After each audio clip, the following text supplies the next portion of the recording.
How do you think an event like World Climate Summit, the investment COP, can contribute to impactful climate action? I think one of the things at one of these meetings is there are many, many parallel events.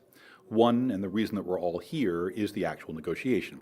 And that's dealing with text, and it's quite specific and very detailed. But probably as important today is not the work of the treaty language, it's what's happening on the ground. It's how do you think about what investment is being made? What do you think companies are doing?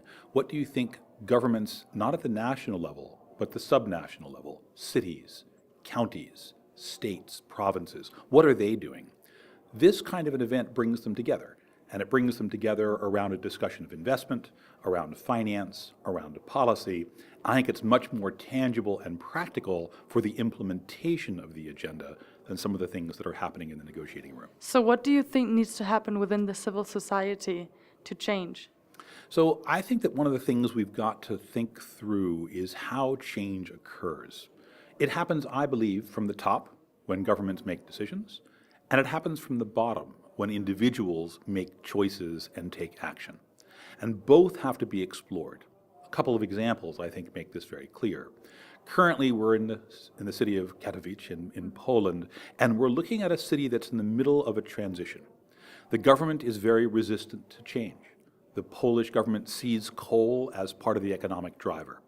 But this is a city that 20 years ago had probably 90 different coal mines in and around the city, and it's a city that in 10 years will probably have none.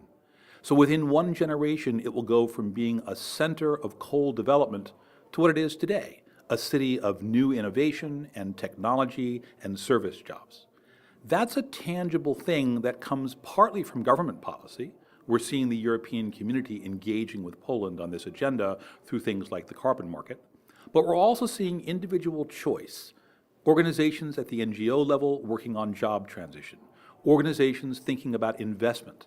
How do you bring companies into this new community and take advantage of the workforce capacity? How do you think about the needs of a growing city that will no longer be a coal-based society, but will be a tech-based society or a service-based society? Those things are not only done from the top, those are also done at the local level. Those are done by NGOs sitting together, working with community councils.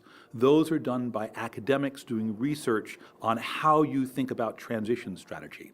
Those are done by people looking at technology and the evolution of technology and what it might bring and what new training the academic community will have to provide for those new workers in that new workforce.